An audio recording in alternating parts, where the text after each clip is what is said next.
O Hospital Português possui um dos mais modernos centros de oncologia do país para a prevenção, diagnóstico e tratamento do câncer. Equipe multidisciplinar prestando atendimento integrado e o melhor tratamento. Serviços de quimioterapia e radioterapia e os mais modernos equipamentos de diagnóstico por imagem. Pensou em saúde? Pensou no Real Hospital Português. O sucesso não ocorre por acaso. 99% transpiração e 1% de talento. O programa Revista de A a Z está começando.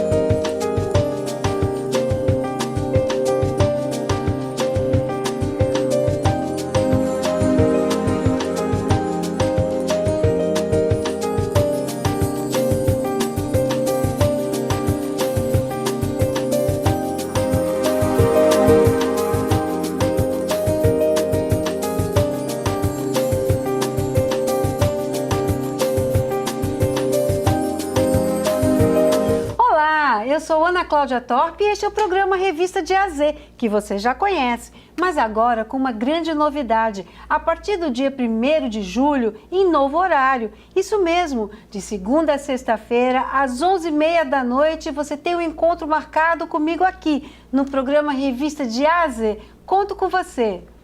Beijo!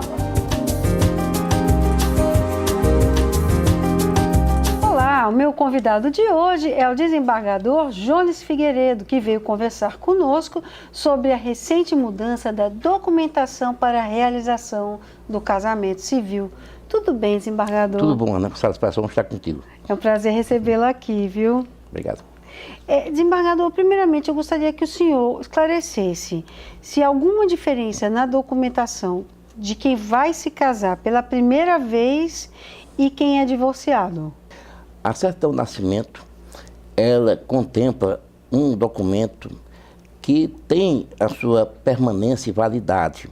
Na hipótese daquele que, casado, venha a se divorciar, é feita uma averbação à margem desse assento, não apenas quanto aos casamentos, como também aos divórcios. Sim.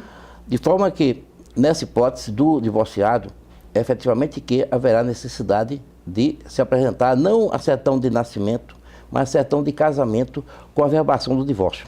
Ah, perfeito.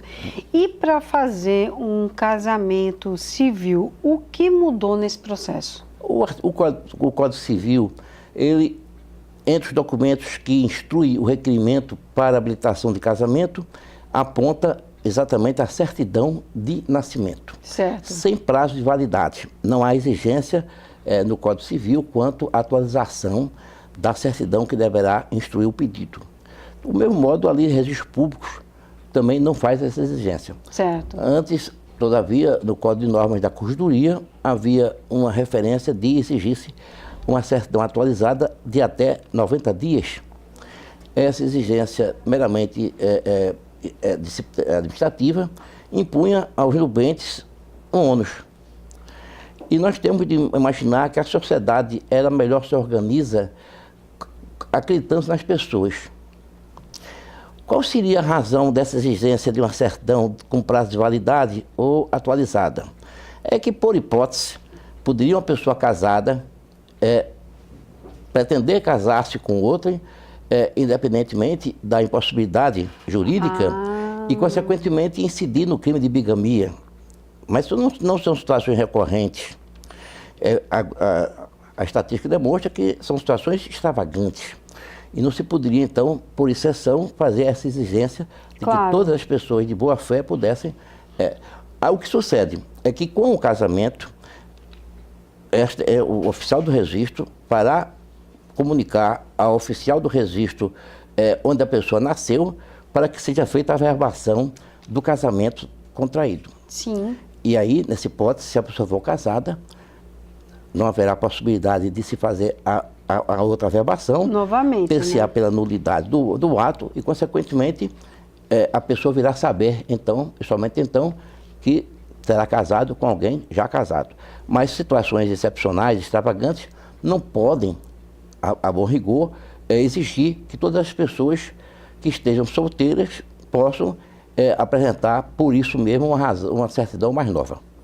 Agora, no caso de casais hétero ou homossexuais que mantêm uma união estável e que queiram converter essa união em casamento, há alguma mudança? Não. Essa possibilidade já é, inclusive, orientada pelo próprio Conselho Nacional de Justiça. Né? A união estável ela pode ser celebrada por instrumento público, por escritura pública, no efeito de se reconhecer existente esta união estável de casais hétero ou homoafetivos. Sim. E efetivamente que poderá se converter em casamento. A própria Constituição estabelece de que a lei deve facilitar a conversão da união estável em casamento. Desde a decisão do Supremo Tribunal Federal, que reconheceu a possibilidade do casamento entre pessoas do mesmo gênero, consequentemente não há mais nenhum óbice legal que dificulte a realização desses casamentos. Sim, agora nós conversávamos nos bastidores, desembargador, e você me falava que também houve 2 outras mudanças propostas, não foi? Exato. No mês passado, no exercício da Corregedoria Geral de Justiça, nós editamos 2 outros provimentos. Isso serve, inclusive, para uma orientação pública. Pois não. Porque é preciso que toda a comunidade, a sociedade em geral, fique atenta quanto às mudanças legais. Claro. Uma das principais diz respeito às dívidas alimentares. O novo Código de Processo Civil vem permitir, ou melhor ainda, vem determinar que o próprio juiz, uma vez reconhecendo que aquela mora ela não é justificada, sim, reconhecendo que o devedor de alimentos não adimpliu a sua obrigação, descumpriu a obrigação já definida de prestar alimentos e motivadamente ele determinará que esta dívida ela seja levada a protesto, em cartório. E por óbvio que a determinação já não será, a apresentação a protesto não será nem do próprio credor de alimentos. sim, É um poder-dever do juiz de família nas ações de cobrança de alimentos, nas execuções de alimentos ou nas sim, próprias decisões liminares com relação à fixação dos alimentos, determinar que, não sendo feito o pagamento, já deve a protesto esta obrigação. Ou seja, se não pagar, a pensão alimentícia vai ficar com o nome sujo. Sim, ficaria negativado no cartório de protesto até que o pagamento fosse feito. Efetivado. O provimento coloca uma outra diretiva. É porque, a rigor, a prisão civil ela só pode ser decretada por dívida alimentar. Perfeito. Mas a dívida tributária, os emolumentos, as despesas de protesto não poderiam ser incluídas para efeito de elidir a prisão civil. Então, o que a Corregedoria aconselha é que, nessas hipóteses, havendo o pagamento, havendo a prisão civil, o devedor poderá levantar essa prisão civil com o pagamento da dívida de alimentos no próprio juízo de família, na serventia judicial, Certo.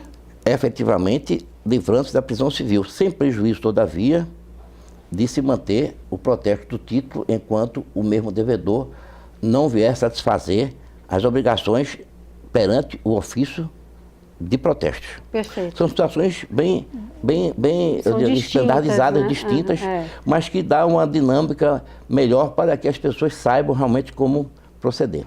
Perfeito. E a segunda? Um outro provimento diz respeito exatamente ao regime de separação obrigatória de bens nos casamentos celebrados com pessoas com idade igual ou superior a 70 anos. Perfeito. A exigência do Código Civil é de que o regime tenha a separação obrigatória de bens. E, consequentemente, as pessoas casam sob esse regime. Entretanto, há uma súmula do Supremo Tribunal Federal, a súmula 377 de 1964, que, a respeito de a separação obrigatória de bens ser exatamente o regime patrimonial de bens desse casal, todos os bens adquiridos na constância do casamento serão comunicados entre eles. Certo. Implica dizer que equivale ao regime de comunhão parcial de bens, que é o regime básico.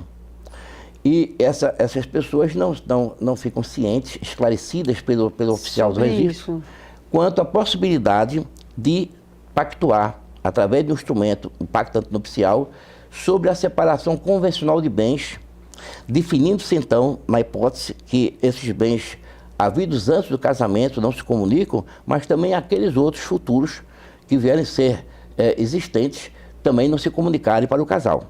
Então é o regime de separação convencional, que nada obsta possa ser feito por aqueles casais ou por um deles nubentes no casamento com a separação obrigatória.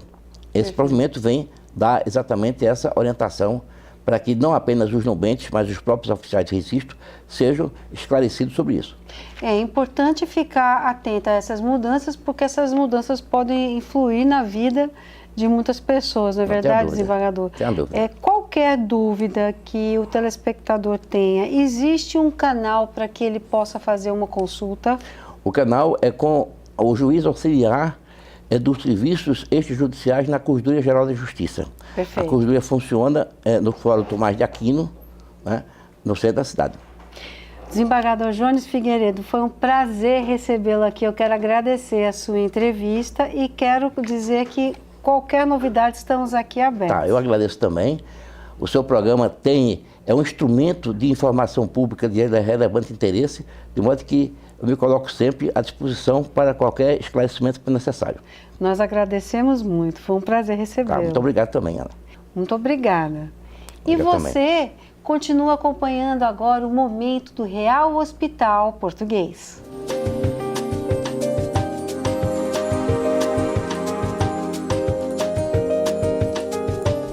O Hospital Português possui um dos mais modernos centros de oncologia do país para a prevenção, diagnóstico e tratamento do câncer. Equipe multidisciplinar prestando atendimento integrado e o melhor tratamento. Serviços de quimioterapia e radioterapia e os mais modernos equipamentos de diagnóstico por imagem. Pensou em saúde? Pensou no Real Hospital Português. Quem tem a hiperinsulinemia, o aumento da insulina, consequentemente vai ter diabetes?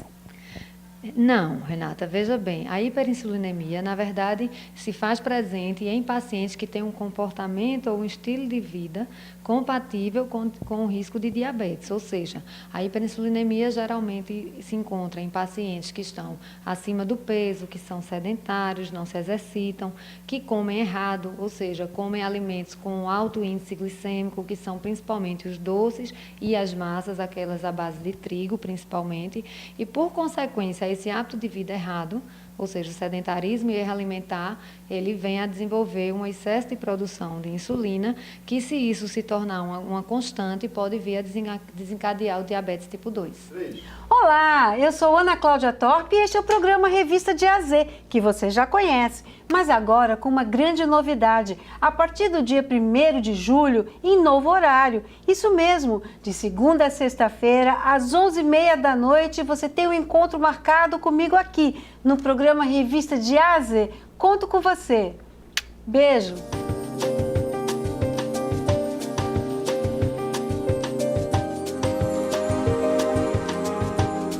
Voltamos agora com a nossa coluna de medicina, hoje dando continuidade à entrevista com o nosso convidado, Dr. Guilherme Ribeiro, oftalmologista e especialista em cirurgia refrativa do Centro da Visão. Tudo bem, doutor Guilherme? Tudo ótimo. Grande prazer estar de volta. É um prazer da gente recebê-lo aqui com tantas informações interessantes para a nossa saúde. Doutor, continuando o tema anterior, que é justamente a cirurgia refrativa, tem mais algumas dúvidas.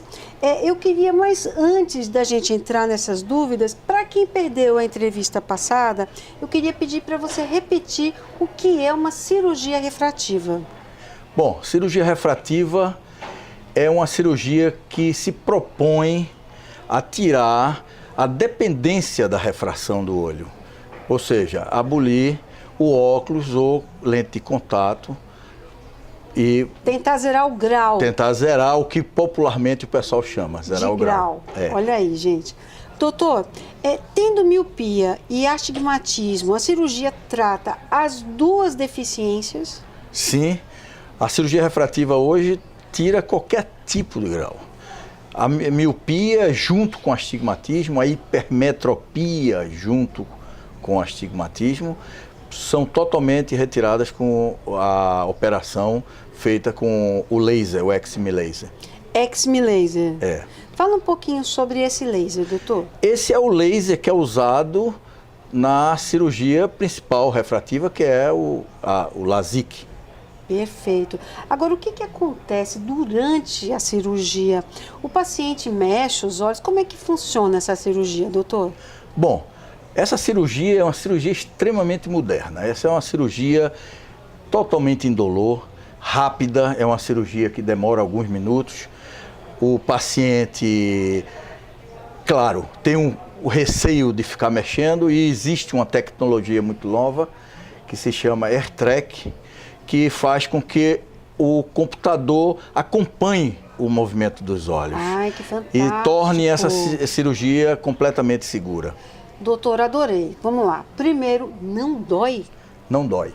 Ela é feita com anestesia tópica, colírio anestésico, que resolve, a córnea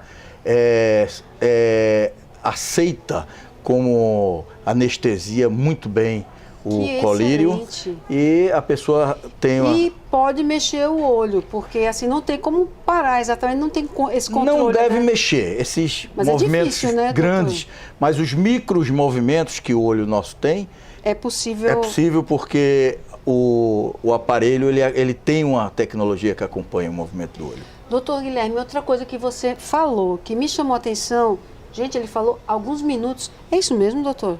A cirurgia- Alguns minutos.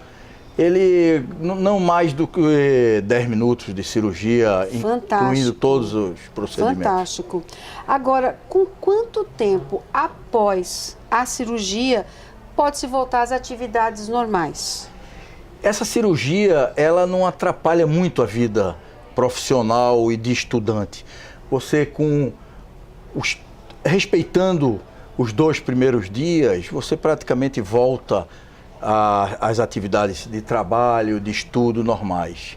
Tendo cuidado com esportes violentos, mas com uma semana você volta a ter atividade de ginástica, correr e essas coisas. Se usa aquela... Eu esqueci o nome daquilo. Como é o nome daquilo, doutor, que coloca O tampão. assim? Se usa o tampão mesmo? Não, Que- a gente usa um protetor na primeira noite para que a pessoa não, sem querer, não bata a mão, mas não precisa Não precisa, não precisa nada de disso. protetor. E aquilo que tinha, que não sabia se poderia fazer os 2 olhos, ou se era um olho, depois com outro tempo olho, o que é mais indicado?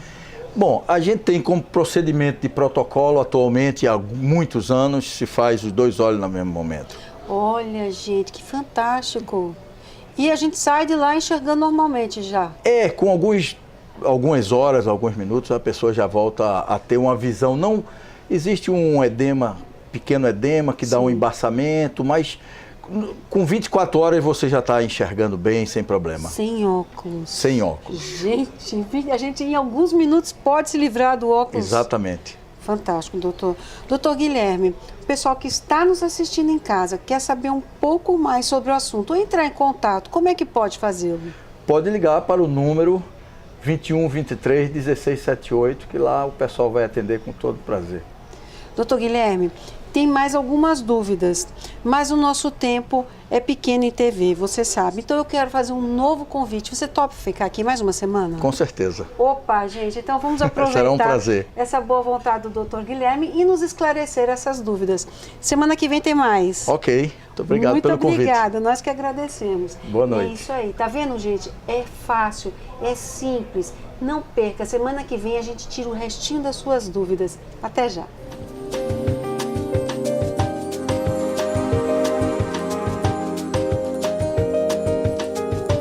Olá, eu sou Ana Cláudia Torpe e este é o programa Revista de A a Z, que você já conhece, mas agora com uma grande novidade. A partir do dia 1º de julho, em novo horário. Isso mesmo, de segunda a sexta-feira, às 11h30 da noite, você tem um encontro marcado comigo aqui, no programa Revista de A a Z. Conto com você. Beijo. O Hospital Português possui um dos mais modernos centros de oncologia do país para a prevenção, diagnóstico e tratamento do câncer. Equipe multidisciplinar prestando atendimento integrado e o melhor tratamento. Serviços de quimioterapia e radioterapia. e os mais modernos equipamentos de diagnóstico por imagem. Pensou em saúde? Pensou no Real Hospital Português.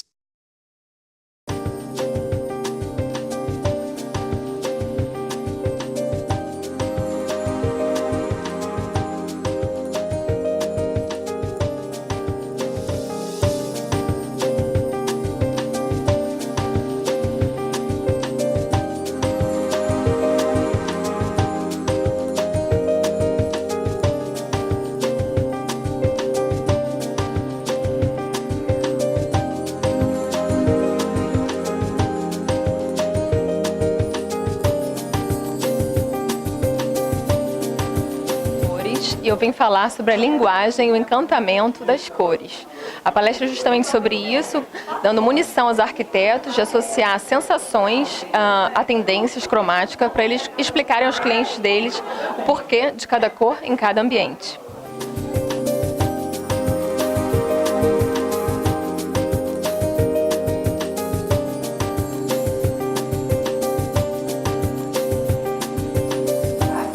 Eu acho muito bacana que a Sherry Williams traga para nós, profissionais da área, essa atualização de conhecimento.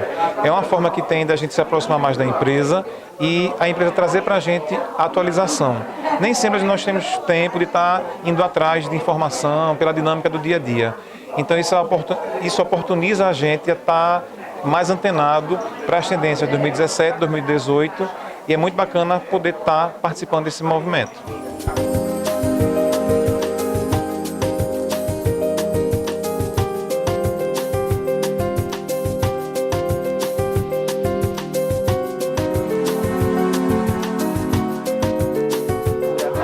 Eu acho que esse tipo de evento é muito importante para a gente como profissional, tanto para a gente depois transmitir isso para alunos, para gente nova que está se inserindo no mercado, né? É bom como um ponto da gente se encontrar com outros profissionais, a gente falar um pouquinho das cores.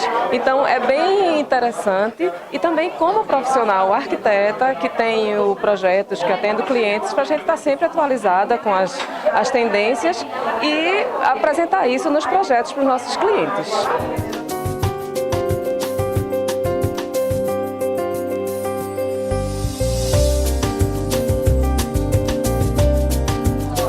Estou aqui a convite da Sherry Williams, que está fazendo esse evento para falar sobre cores, que é super importante. A gente mostra, ela está tentando mostrar, a Fabiane, está tentando mostrar para a gente a importância, o impacto que as cores têm sobre as pessoas, né, sobre o comportamento das pessoas, como as pessoas reagem diante de determinada cor, falando sobre tendências, as novidades que tem no mercado, as cores escolhidas como cores tendências para o ano.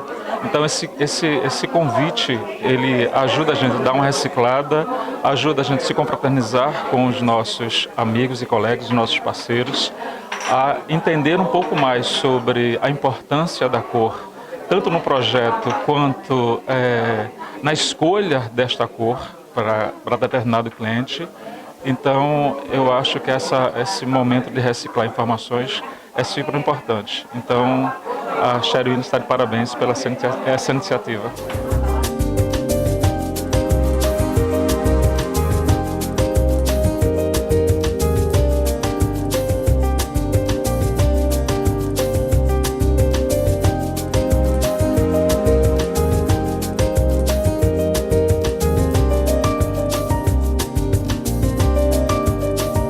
E eu estou aqui na palestra de Fabiane, que eu achei muito interessante essa proposta deles trazerem esse tipo de profissional para cá, para poder dar uma visibilidade, uma notoriedade e um valor maior às cores, porque o pessoal tem medo de arriscar, tem medo de usar, ou então pega somente cores já prontas de revistas, de catálogos, de alguma foto, né? E tem tanta coisa, tanto pano para manga para a gente poder explorar e oferecer aos clientes, né? E isso é muito importante.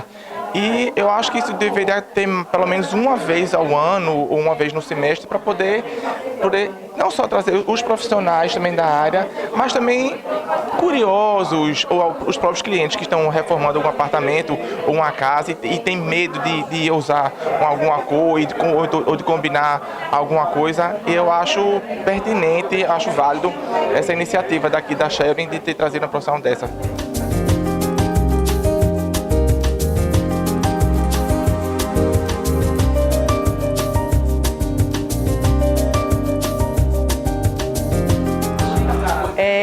É muito legal a iniciativa da Sharing Williams com dar essa explanada no Phantom, no momento, as cores que a gente tende a usar em projetos. E eu já conhecia a Fabiane, já tinha anteriormente uma experiência em ver uma palestra dela. E ela é uma pessoa assim, super qualificada, super antenada. E eu acho que assim, ela só tem a acrescentar e ajudar a gente a abrir nossa mente em relação às cores. E assim, as cores têm grande importância no nosso trabalho, né? Na arquitetura. Ela tem uma influência de uma coisa mais suavidade, uma suavidade a um espaço, dá uma estimulada em determinadas situações que é necessário em alguns projetos. E eu achei muito legal a iniciativa da Sharing convidá-la, porque a gente precisa estar atualizado e assim, ter mais segurança na hora de aplicar determinadas cores que, às vezes, no contexto do dia a dia, às vezes, de repente, o cliente limita um pouquinho quando você quer usar em relação a utilizar uma cor. E você tendo a segurança e do que aquela cor pode ocasionar em termos de sensações, você deixa o cliente mais tranquilo em relação a usar com determinadas cores.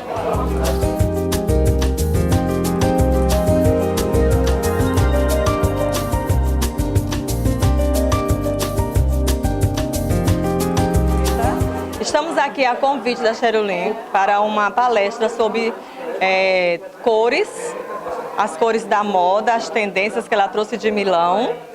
E foi muito engrandecedor, melhorou muito o visual sobre cores. Estou muito feliz de ter participado, gostei muito, foi tudo de bom, só temos mesmo que agradecer.